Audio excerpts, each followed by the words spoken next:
Bab 194. Diupload oleh Baca Suara. Jangan lupa like dan subscribe, agar kami makin semangat upload lebih banyak. Jishuka, bawa anak-anak dan datanglah menjadi bawahanku. Saat itulah Grid berkata demikian. Lawel meringis dan buru-buru mengiriminya whisper. Grid, apa yang baru saja kamu katakan? Grid bingung. Apa yang salah? Lawel berbicara dengan frustrasi.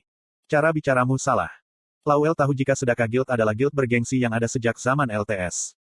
Skalanya kecil, tapi mereka memiliki tradisi, setidaknya 6 tahun. Mereka memiliki kebanggaan terhadap mereka yang memerintah di puncak. Tapi bukannya menghormati mereka, Grid menyuruh mereka untuk menjadi bawahannya. Jelas jika anggota guild yang bangga, akan kecewa dan ditolak oleh Grid. Kamu harus bernegosiasi. Kamu harus menghormati mereka. Kemudian, yakinkan mereka untuk bekerja sama. Apakah kamu berpikir, jika kamu berbicara kepada mereka seperti itu, mereka hanya akan mengikutimu? Petik 2. Grid memperhatikan kesalahannya. Jika dia memikirkannya dari posisi anggota guild, dia menyadari jika dia membuat kesalahan besar. Menjijikkan. Apakah dia berbeda dengan Lee Junho di masa-masa sekolah menengahnya, yang menjadikan Grid sebagai penggantinya, hanya karena dia lebih kuat? Pertama-tama, kata-kata yang aku pilih salah. Tapi, banyak hal telah berubah, sejak memasuki guild sedekah. Grid memiliki banyak kenangan dengan anggota guildnya. Mereka saling mengenal sedikit demi sedikit. Grid mengenali anggota guild sebagai teman atau kolega. Namun, dia mengatakan kepada mereka untuk menjadi bawahannya, seperti mereka adalah pelayan. Grid sangat kecewa pada dirinya sendiri. Bagaimana aku bisa memperlakukan mereka seperti ini? Dia mengendalikan mereka dengan barang-barangnya. Jadi, apakah dia secara tidak sadar menganggapnya di bawahnya? Aku lebih baik dari mereka. Aku juga memiliki ketenaran tinggi. Apakah dia mengabaikan mereka, sama seperti alumni yang mengabaikannya di masa lalu? Sialan, beberapa saat yang lalu di kompetisi nasional, aku menyadari, jika aku berjuang untuk teman-temanku. Petik 1. Karakter Grid telah semakin dalam dan matang dibandingkan dengan masa lalu. Tapi, itu hanya jika dibandingkan dengan masa lalu. Kepribadiannya masih kurang. Buktinya adalah dia iri dengan popularitas Noe dan memposting komentar jahat tentang dia di internet. Sifatnya dipenuhi dengan kebenaran diri sendiri dan egoisme, karena lingkungannya yang tidak menyenangkan. Sehingga, dia tidak bisa matang dalam waktu sesingkat itu. Tapi, maaf, aku akan memperbaiki apa yang baru saja aku katakan. Secara default, Grid adalah seseorang yang berusaha keras. Berkat upayanya, dia hampir tidak bisa menjadi yang terbaik di sekolah, meskipun tidak memiliki bakat. Selain itu, dia mampu menjadi kelas legendari pertama di Satisfy. Selama dia menyadari dan memperbaiki kesalahannya, dia akan cepat berubah. Aku akan mengatakannya lagi. Kalian semua, tolong bergabung dengan guild yang akan aku buat. Aku ingin terus bersamamu, dan aku membutuhkan kekuatanmu. Aku juga akan memberimu kekuatan. Ayo bergabung bersama untuk membangun sebuah negara. Aku menganggapmu sebagai teman dan kolega, jadi silakan. Grid membungkuk dalam-dalam. Sikapnya sangat sopan. Ekspresi kaku dari Jishuka dan anggota guild perlahan-lahan dirilis. Jishuka berbicara. Beri kami waktu untuk membicarakannya. Apa yang harus kita lakukan? Grid kembali ke Winston, setelah membuat keributan. Guild sedekah mulai terlibat dalam diskusi mendalam. Grid adalah keberadaan yang penting bagi kita. Bukan hanya sebagai blacksmith, tapi juga sebagai prajurit. Dia sumber kekuatan besar. Kita tidak bisa kehilangan dia.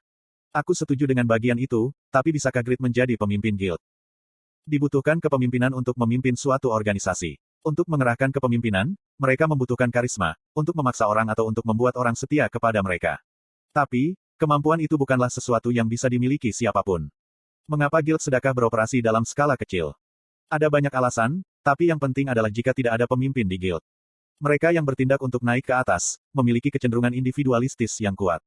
Tak satu pun dari mereka memiliki bakat untuk memimpin orang lain. Bahkan, Jishuka terbatas hanya untuk memimpin personel saat ini. Grid pelit, penuh dengan kecemburuan, dan hanya bertindak demi uang. Jadi, bisakah dia memenuhi peran seorang pemimpin? Selanjutnya, dia ingin menjadi raja. Itu tidak mungkin. Orang pintar seperti Lawel, bisa menebus kecerdasan yang kurang dimiliki Grid. Tapi, tidak mungkin bagi seseorang yang bukan pemimpin, untuk mempertahankan atau memperluas organisasi.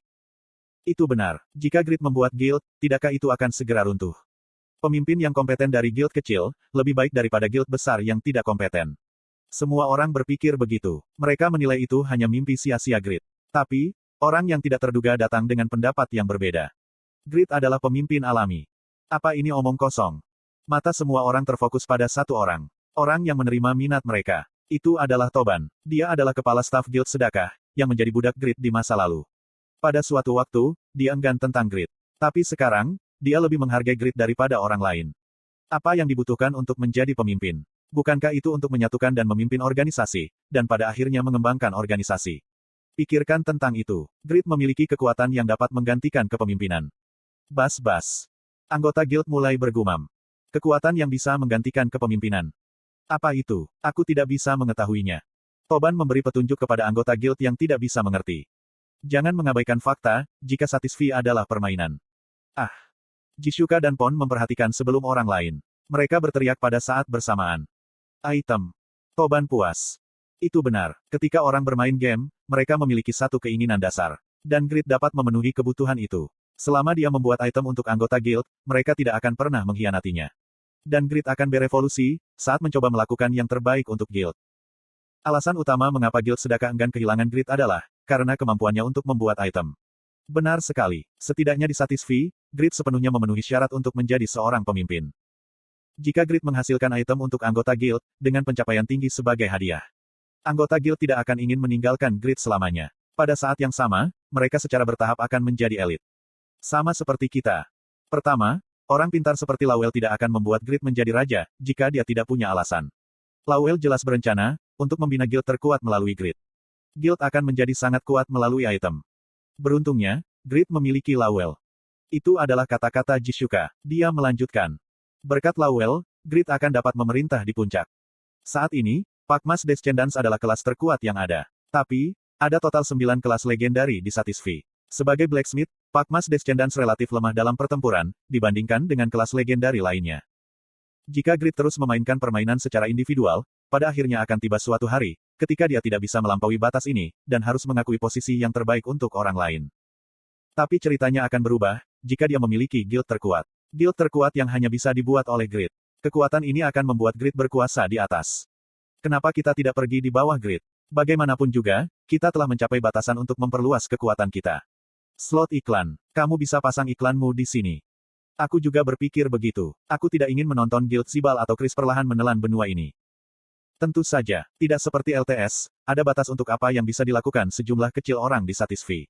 Akan lebih baik dalam jangka panjang, untuk masuk dalam kekuatan yang lebih besar. Aku tidak pernah bisa melarikan diri dari item Grid. Aku tanpa syarat ingin pergi di bawah Grid. Semua anggota guild setuju. Diputuskan. Jishuka berdiri dan menyatakan. Hari ini, guild sedekah akan dibubarkan. Ke-21 anggota, termasuk aku, akan disurvei. Mereka bermimpi menjadi yang terkuat, seperti di LTS. Untuk mencapai impian itu, mereka memilih Grid. Berkat itu, Grid menelan kekuatan terkuat secara gratis. Itu adalah peristiwa yang akan turun dalam sejarah.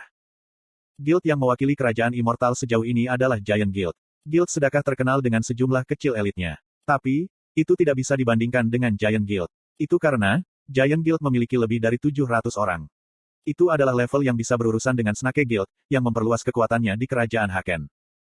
Tentara Golem. Kota Pedro, di bagian selatan kerajaan immortal. Chris tertegun. Lebih dari 1000 golem maju menuju kerajaan immortal.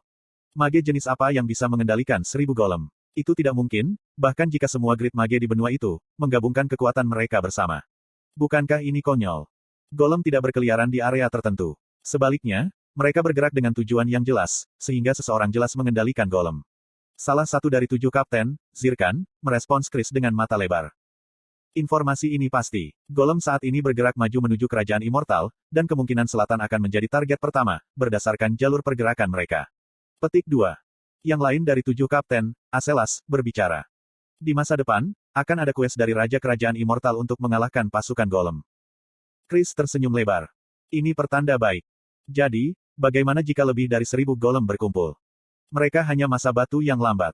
Chris bertekad untuk mengalahkan golem untuk meningkatkan reputasi guild, dan meningkatkan kontribusinya bagi kerajaan. Ini adalah kesempatan untuk menjadi seorang Earl. Setelah Chris dikalahkan oleh Regas di kompetisi nasional, Giant Guild menjadi bingung. Kalahnya ketua guild, mengurangi moral guild, dan guild sepertinya berjalan di jalur penurunan. Namun, Chris adalah orang dengan karisma yang luar biasa. Dia memimpin guild bersama dengan 7 kapten, dan Giant Guild berhasil melarikan diri dari kebingungannya. Mereka membual kekuatan yang lebih kuat dari sebelumnya. Chris percaya diri. Kita akan sepenuhnya siap, ketika quest raja tiba. Pertama-tama, beritahu para mage untuk menyimpan sihir AOE dalam orb mereka, dan mendistribusikan senjata besar ke damage dealer fisik. Kemudian, setelah beberapa hari, ada seorang utusan dari ibu kota. Atas nama Raja ke-13 Kerajaan Immortal, Raja Wisbaden. Viscount Chris DPRT Nishikaisen untuk membantai golem yang berani maju menuju kerajaan suci Ino. Perang pertahanan. Kesulitan, S. Tepatnya, 1231 golem telah melintasi perbatasan kerajaan immortal. Pertahankan kerajaan immortal. Quest clear, mengusir tentara golem, 0/1231. Rewards. 1 kota kecil. 25.000 kontribusi untuk kerajaan. Level guild akan naik 1. 2 juta gold akan diperoleh. Kegagalan. Para golem akan maju ke ibu kota kerajaan immortal. Kerajaan akan jatuh ke dalam kekacauan. Itu adalah hadiah besar. Darah Chris mendidih. Zibal, kamu bukan player pertama yang akan menjadi seorang Earl. Aku juga akan menjadi yang pertama mendapatkan 1000 anggota guild. Petik 1. Chris tidak meragukannya. Dia memiliki pengalaman dengan menyelesaikan quest guild dengan kesulitan A-grade, jadi dia tidak mundur sebelum mencoba S-grade. Dia hanya ingin mengalahkan golem untuk mencapai tujuannya. Semua anggota Giant Guild, tidak ada satu orang pun yang berpikir pencarian ini mungkin gagal. 3 hari kemudian. Berita utama muncul di seluruh dunia. Beberapa hari yang lalu, golem berkumpul dari seluruh benua dan maju ke kerajaan immortal. Giant Guild bertindak untuk mencegat mereka. Itu adalah sebuah tragedi. Giant Guild hanya bisa mengalahkan 300 golem. Bagian selatan kerajaan immortal hancur. Chris putus asa, ketika dia memandang kota Pedro yang ditelan oleh amukan api. Bagaimana ini terjadi? 1 tahun 6 bulan lalu.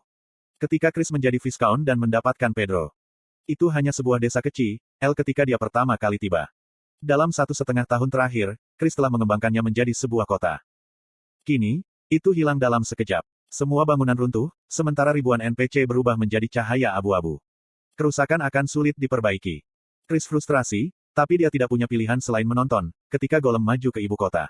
Tujuan sebenarnya dari pasukan golem yang perkasa adalah utara dari kerajaan immortal.